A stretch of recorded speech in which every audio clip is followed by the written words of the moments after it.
ஓம் ஸ்ரீ குருப்யோ நமக. ஆன்மீகம் ப்ளஸ் நேயர்கள் அனைவருக்கும் ஜோதிட குருஜியின் இனிய வணக்கங்கள்.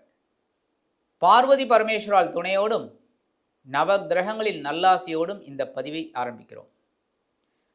இந்த அருமையான காணொலியில் நம்ம என்ன பார்க்க போகிறோம் அப்படின்னா, சூரிய பகவானின் அற்புதமான ஒரு பெயர்ச்சி. ஆக்சுவலாக பார்த்தீங்கன்னா சூரிய பகவான் அதெல்லாம் நம்ம பூமியில் இருக்கிறதுனால தான் நம்ம பெயர்ச்சியாக நினச்சிக்கிறோம். பட்டு சூரியன் சந்திரன் எல்லா கிரகங்களும் அதே இடத்துல தான் இருக்குது. பூமி தான் நீள்வட்ட பாதையில் சுற்றின்னு இருக்கு. அதனால தான் உங்களுக்கு எல்லாருக்குமே தெரியும். அந்த வகையில் இந்த சூரிய பகவான் ஆத்மகாரகன் பித்ருக்காரகன் அப்படின்னு சொல்லக்கூடியது. இந்த ஆத்மாவை பூமிக்கு அனுப்புறதே இந்த சூரிய பகவான் தான். இந்த சூரிய பகவானோட ஒளியை வாங்கி தான் அத்தனை கிரகங்களும் நமக்கு செயல்பாட்டுக்கு வருது, ராகு கேது தவிர. அதனால தான் அதுக்கு நிழல் கிரகங்கள், சாயா கிரகங்கள் அப்படின்னு சொல்கிறோம். அதுக்கு அடுத்தபடியாக பார்த்தீங்கன்னா சனீஸ்வர பகவானும் அதே தான். அதாவது சூரிய பகவானோட ஒளியை வாங்கிட்டு மெதுவாக போகிறதுனால தான் சனீஸ்வர பகவான் ரொம்ப தூரத்தில் இருக்குது. அந்த வகையில் இந்த ஆத்மகாரகன் பித்ருக்காரகன் 17/9/2025 முதல் 17/10/2025 வரைக்கும் கிட்டத்தட்ட ஒரு மாதம் கன்னி ராசியில் சஞ்சாரம் பண்ண போகிறார். கன்னி ராசி அப்படிங்கும்போதே அது புதனோட வீடு. அந்த புதனோட வீட்டில் சூரிய பகவான் வர்றது ரொம்ப பெரிய பாக்கியம். ஏன்னா புதனுக்கும் சூரியனுக்கும் நட்பு தான். அதனால தான் புதனும் சூரியனும் ஒரு இடத்துல இருந்தது அப்படின்னாலே புதஆதித்ய யோகம்.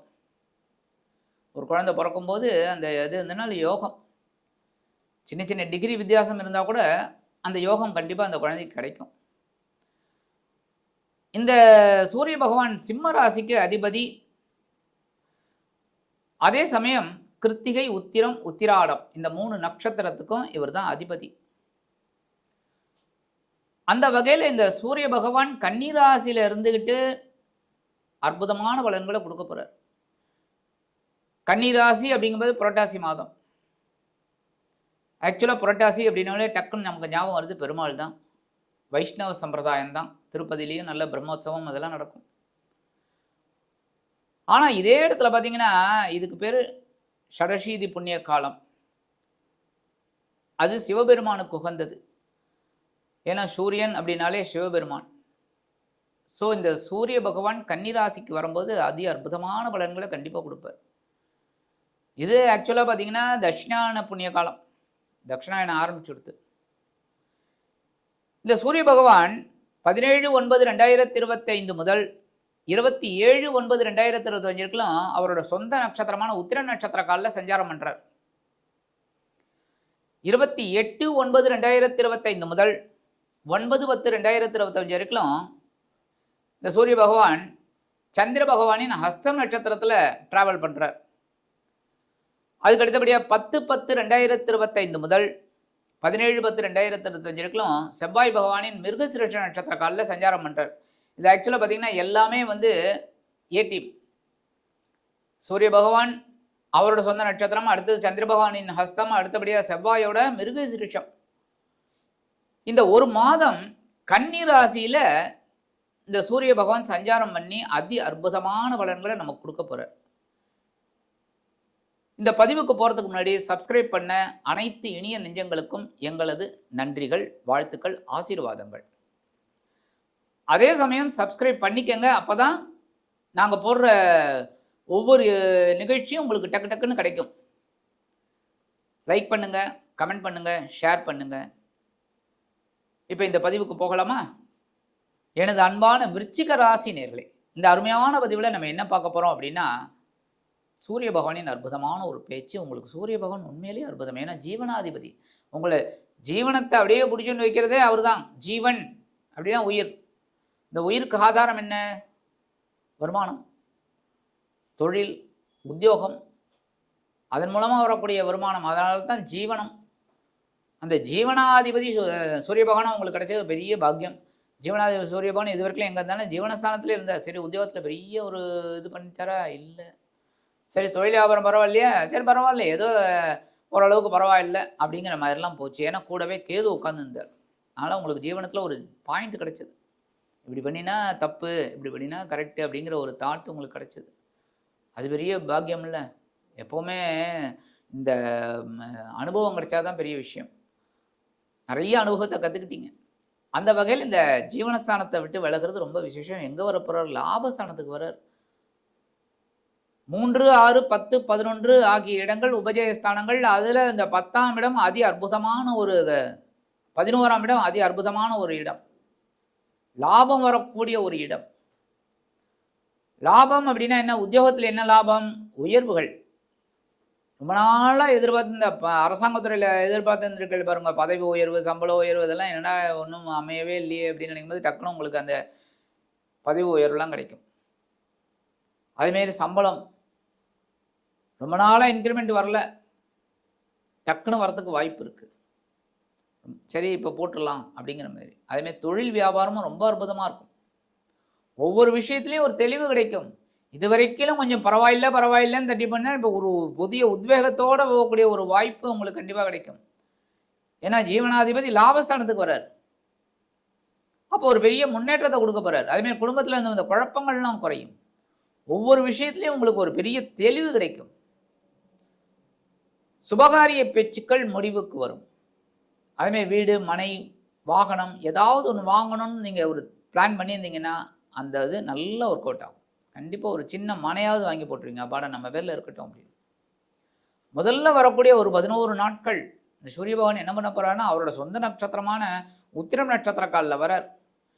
கண்டிப்பாக உங்களோட உயர்வுகள் இப்போ டெஃபினட்டாக கிடைக்கும்.